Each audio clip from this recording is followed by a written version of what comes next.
Aujourd'hui, on apprend comment se démarquer dans un monde de géants avec mon invité Bastien Poulain de 1642 Soda. Bienvenue à l'épisode 59 de l'Accélérateur. L'Accélérateur, le seul podcast francophone qui propulse les résultats de votre entreprise à une vitesse fulgurante. Vous y entendrez des entrevues et des reportages sur l'entrepreneuriat, le social selling et le marketing. Je suis votre hôte, Marco Bernard. Salut tout le monde! Marco Bernard avec vous aujourd'hui en cet épisode 59. Et je me permets de profiter de l'occasion pour vous souhaiter un très joyeux Noël. Puisque cet épisode sera diffusé le 22 décembre et ce sera le dernier épisode avant Noël 2017. Donc, je me permets de vous souhaiter à tous et à toutes un très joyeux Noël. Et pour cet dernier épisode avant Noël, je me paye la traite. Je reçois Bastien Poulain des Soda 1642. Bastien, c'est quelqu'un que j'ai rencontré, qui m'a été donné de rencontrer lors du dernier rendez-vous annuel du réseau M. Il était sur scène à ce moment-là, donnait une conférence. Il faisait partie en fait d'un panel qui réunissait plusieurs jeunes entrepreneurs.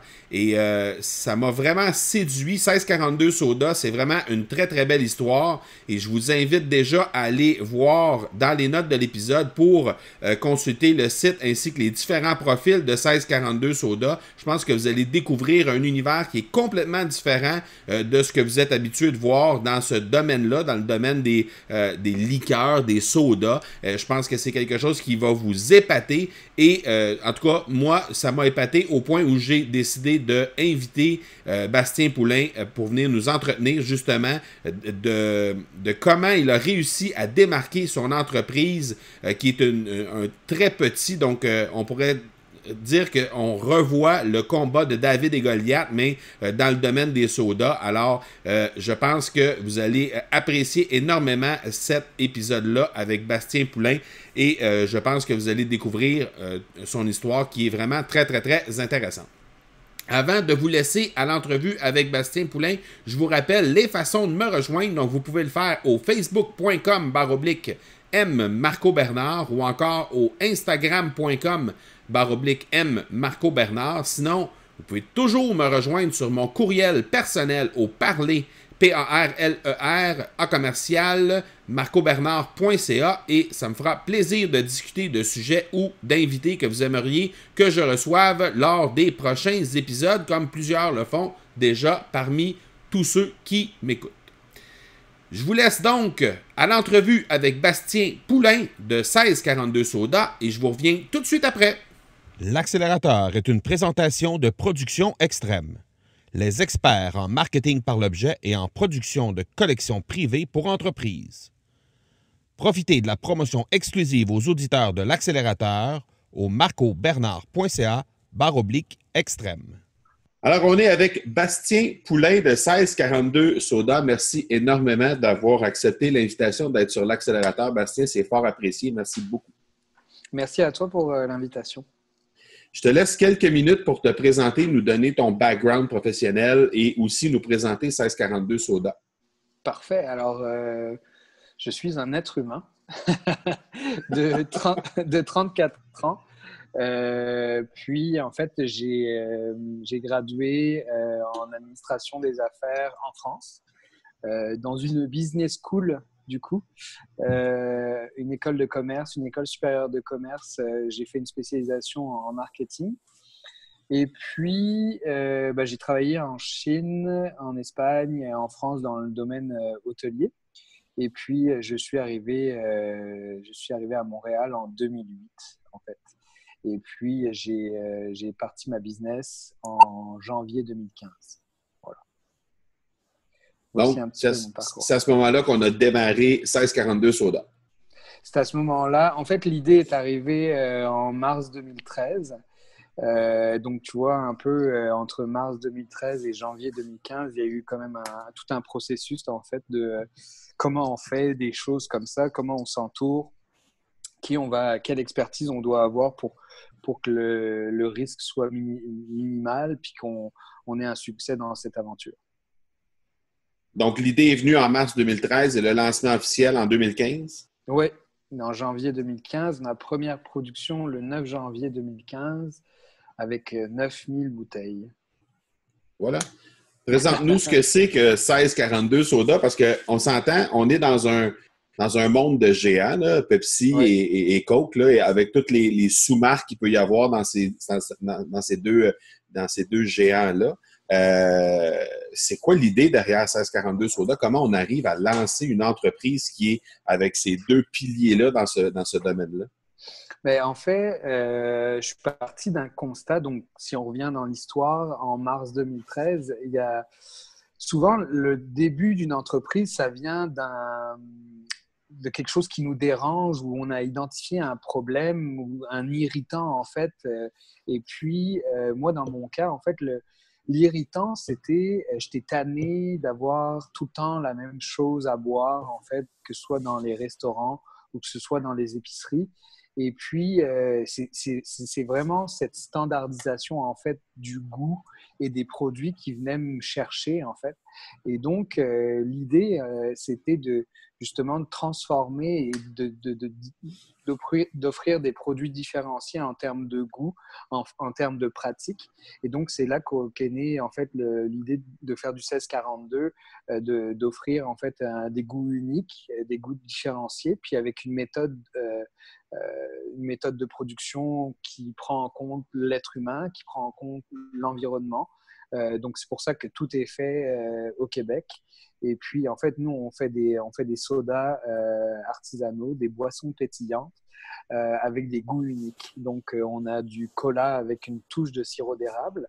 On a du tonic à l'épinette et pamplemousse et un merveilleux soda au gingembre bien épicé avec du miel. Voilà, c'est ça qu'on fait Donc, dans la vie. c'est des produits qui sont radicalement différents de ce qu'on trouve chez ces géants-là, en réalité. Donc, on ne trouve pas ça du tout chez eux. Vous vous différenciez donc par le goût, mais aussi par comment l'entreprise transpire, comment c'est la culture de l'entreprise et tout ça. Est-ce qu'il y a d'autres points? Ben, en fait, quand on dit qu'on est humaniste, quand on dit qu'on est sincère, en fait, nous, on ne cache pas nos étiquettes. Il n'y a pas besoin d'avoir un bac en chimie, en fait, pour lire nos étiquettes. Et on est vraiment en transparence. Et puis, dans nos pratiques d'affaires, on travaille avec Jean-Paul, on travaille avec Denis, on travaille avec Maryse. C'est pas des numéros. On est vraiment... on fait les choses à notre manière, puis on inclut notre monde. Je te dirais qu'un peu notre modèle ou les gens qui nous inspirent, ce sont les microbrasseries, en fait, au Québec. Okay. Où ils sont allés dans les années 2000 en disant, ben nous, on va aller faire des produits différenciés et puis on va aller sur des produits de qualité, en fait. Et c'est là qu'on a vu ces microbrasseries-là qui ont pris 1, 2, jusqu'à 12% aujourd'hui de part de marché. OK. Donc, dans le fond, c'est vraiment de calquer un peu ce que les microbrasseries font, mais dans le domaine dans le milieu du soda, autrement dit. Effectivement, on pense réellement qu'il y a une place pour des goûts différenciés et une qualité unique. Donc, on prend à rebrousse-poil, en fait, justement, l'industrie qui est vieillissante, puis on va changer les codes de ça. Est-ce que votre réseau de distribution est différent de ce qu'on voit, par exemple, chez ces géants-là? Allô? Oui, je t'entends bien. OK. Est-ce que le réseau de distribution de ces géants-là est différent du vôtre? Est-ce que vous distribuez dans les mêmes endroits? Eh ben, en fait, nous, c'est sûr qu'il faut, en démocratisant le goût, il faut qu'on puisse avoir une accession à notre clientèle. Donc, pour l'instant, on est distribué dans, je dirais, 85% du réseau métro et IGA, mais on a aussi beaucoup de places indépendantes, des commerces de proximité, des boucheries, des charcuteries, des indépendants qui nous ressemblent, en fait, et qui vont être nos meilleurs ambassadeurs, en fait, pour nos boissons. Je te dirais même qu'en fait, dans nos meilleurs points de vente, c'est des points de vente indépendants. Ah oui? Oui. On a une merveilleuse boucherie à Mont-Laurier. Je vais faire du name dropping. La charcuterie des bûcherons, par exemple. Ils font beaucoup de plats préparés eux-mêmes. Ils font leurs saucisses, etc. Puis, nos sodas, en fait, fonctionnent très, très bien dans cet endroit-là. Eh bien. Vous pratiquez un marketing de proximité qui est très, très, très efficace. Présentement, vous êtes en train de finaliser une campagne de sociofinancement pour lancer un nouveau produit bientôt. Donc, au moment où on enregistre cette entrevue-là, on est à 5 jours de fermer cette campagne de sociofinancement-là, qui n'est pas tout à fait atteint encore, mais qui est en cours de l'être. Dis-moi, c'est quoi la stratégie derrière ça? Comment vous en êtes arrivé à justement ce marketing de proximité avec votre audience? Ben, en fait, on s'est dit que pour lancer un nouveau produit, on va faire encore les choses différemment parce qu'on aime ça être différent. Puis, on s'est dit comment on va rejoindre notre communauté directement. Donc, les gens qui nous supportent à l'année longue, tous les gens qui mettent un petit 4-pack à chaque semaine dans leur chariot. Puis, on s'est dit, ben, on va les inclure dans notre processus de recherche et développement. On va leur offrir des choses qu'ils ne trouvent pas habituellement dans le commerce. Donc, on a dit, on va lancer une campagne de sociofinancement, puis on va parler à nos gens directement. Et je suis bien content parce qu'à 5 jours, ben, on est sur le point vraiment d'arriver à notre objectif. Fait que, tu vois, par exemple, il y a une des contreparties, c'est on offre la possibilité de venir avec nous et de venir faire la recette avec nous, de goûter des saveurs, de voir c'est quoi le processus derrière, comment on réalise un soda à l'orange et avec de l'argousier. Donc, les gens vont se déplacer chez vous, ils vont participer à l'espèce de mix que vous faites pour arriver au produit final, vont déguster, ils vont dire « moi, je préfère A que B », etc. C'est ça? Ils vont avoir leur mot effectivement à dire sur le goût des arômes, le goût des oranges, etc. Puis nous, ça nous permet aussi d'avoir un bon feedback, c'est-à-dire qu'est-ce que vous souhaitez, qu'est-ce que vous aimez. Donc, c'est une manière parfaite en fait d'inclure notre communauté directement. Parce que là, présentement, le produit que vous allez sortir début 2018, on parlait d'avril tantôt, 2018, est-ce que c'est un projet qui va être refait dans le futur pour d'autres produits? Je ne sais pas si on refera des campagnes de sociofinancement pour chaque produit. Je pense qu'on va encore innover dans les prochains lancements de produits. Je peux pas te dire, je vais pas te donner tous mes secrets, mais c'est sûr qu'on veut toujours être un peu. C'est sûr qu'on verra pas la marque rouge ou la marque bleue faire une campagne de sociofinancement pour sortir leur nouvelle boisson, mais vu qu'on n'est pas ces joueurs-là, on se différencie par rapport à eux. Ben, on trouvera encore d'autres solutions pour faire des beaux lancements. OK. Lorsque je reçois un invité sur l'accélérateur, je leur demande toujours de me donner un truc d'accélération. Donc là, on est dans un domaine où il y a deux géants qui travaillent, qui se séparent le marché. Ça serait quoi ton truc pour des gens qui veulent lancer une business dans un domaine qui a déjà une très grosse compétition très forte, qui est occupé par des géants, justement? Ce serait quoi ton conseil que tu donnerais à ces gens-là qui veulent se lancer dans un domaine comme ça? En fait, c'est la multiplication des réseaux et des relations humaines. Nous, quand on parle en fait sur le terrain à nos gérants d'épicerie, aux gens qui nous font confiance, on a vraiment lié des liens d'amitié en fait avec ces gens-là, et c'est plus difficile entre guillemets pour eux de pas nous faire de la place en fait.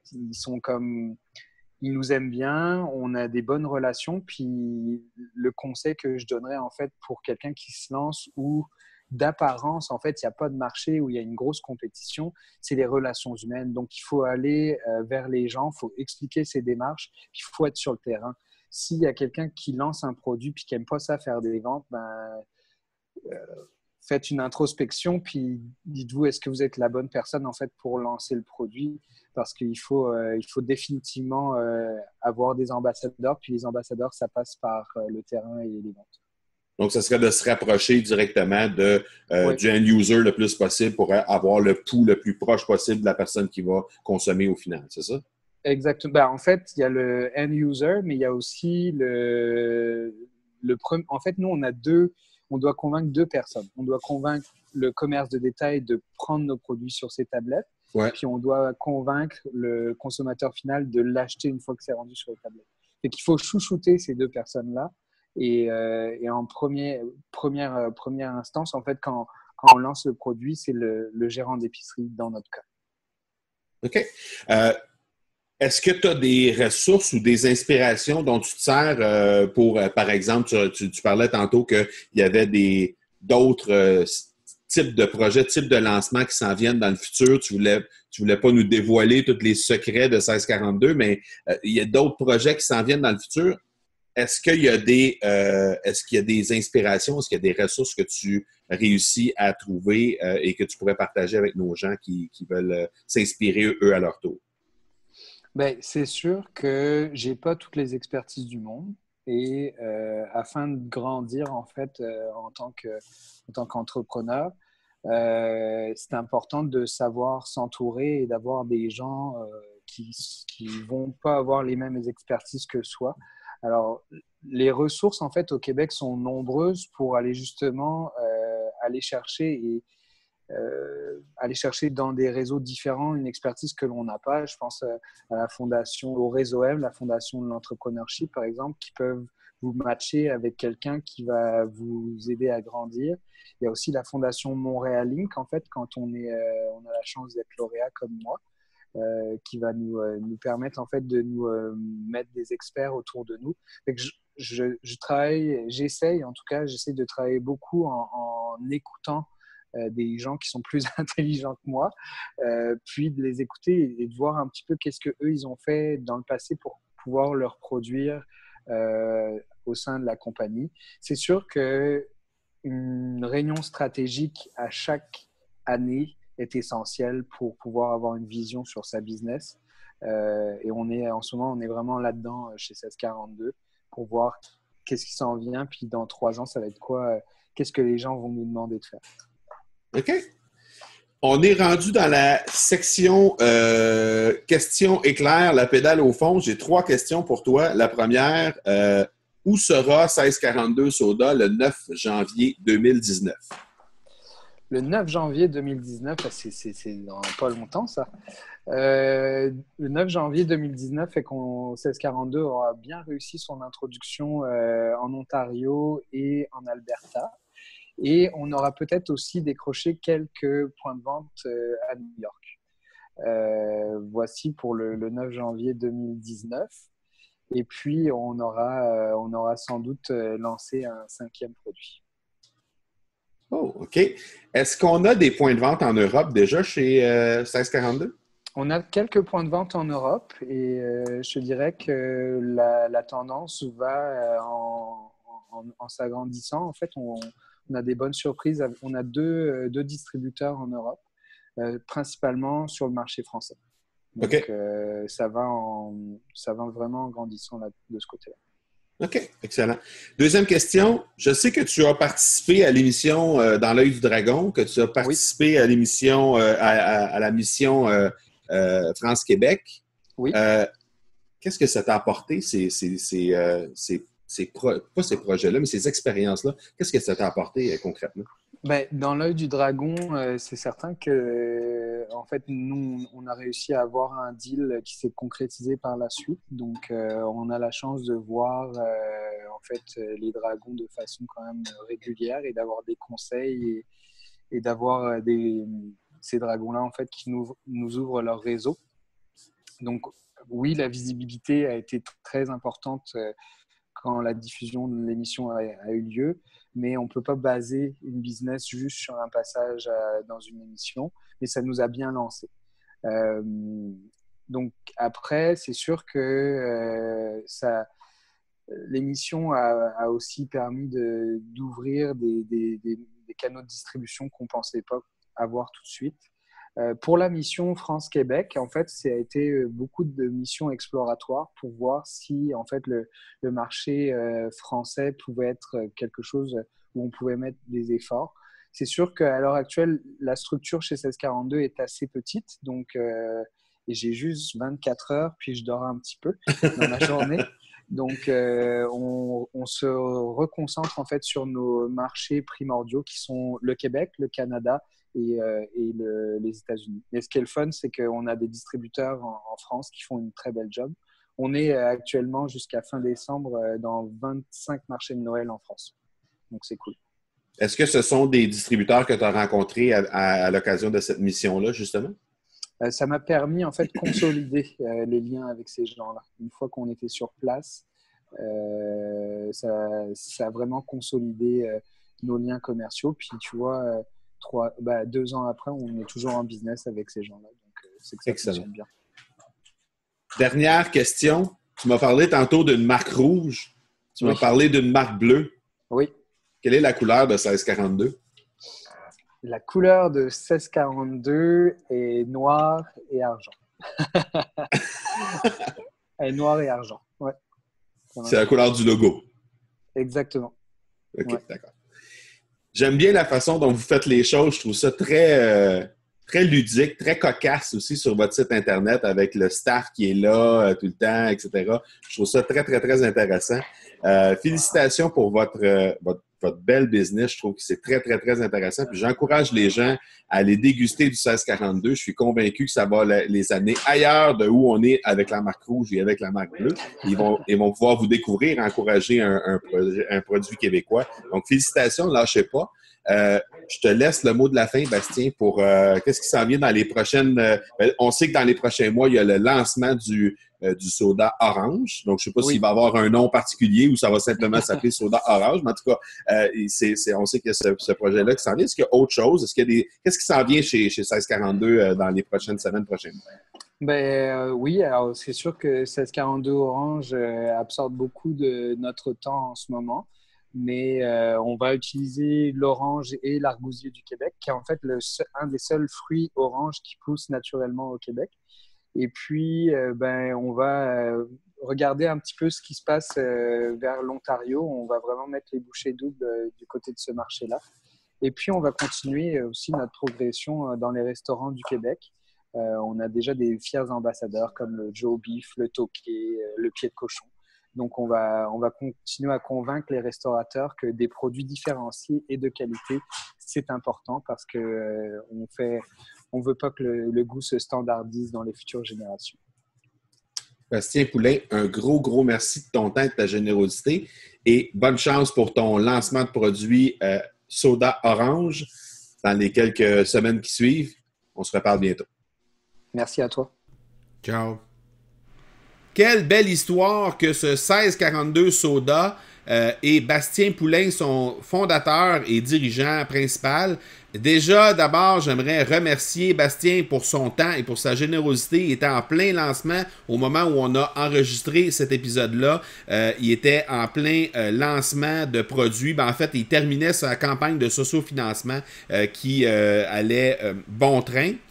Et je vous donne une dernière mise à jour concernant cette campagne de sociofinancement-là, justement, puisque au moment où on a enregistré l'épisode, on était à 5 jours de compléter, de clôturer cette campagne-là, alors que maintenant, la campagne, au moment où on se parle, elle est déjà terminée. Alors, je me permets de vous donner le dernier update en rapport avec ça. La mise à jour, c'est que la campagne de sociofinancement a réussi avec un montant de 21 540 $ sur un objectif de 20 000. Et donc, Bastien et son équipe de 1642 Soda a réussi à financer son projet de 1642 Orange, donc la boisson à l'orange, le soda à l'orange, à 107%. Alors, c'est une excellente nouvelle et on va voir du soda à l'orange chez 1642 Soda bientôt. Donc, je vais vous laisser dans les notes de l'épisode les façons de rejoindre Bastien et les façons de vous rendre sur le site de 1642 Soda. Je pense que c'est une histoire, c'est une entreprise qui gagne à être connue. Alors, n'hésitez pas à aller consulter le site de 1642 Soda et de prendre contact également avec Bastien Poulain, dont les coordonnées seront dans les notes de l'épisode. Voilà donc qui termine cet épisode 59, la toute dernière avant Noël. Alors, je prends quelques instants pour vous souhaiter à tous et à toutes un très, très joyeux Noël et je profite de l'occasion pour vous remercier de votre fidélité et de continuer d'écouter l'accélérateur. Vous êtes de plus en plus nombreux à le faire et merci énormément. Ça me touche droit au cœur. Alors, merci beaucoup. Donc, voilà qui termine l'épisode 59 et je vous donne rendez-vous dans quelques jours pour l'épisode 60. D'ici là, soyez bons, soyez sages et je vous dis ciao!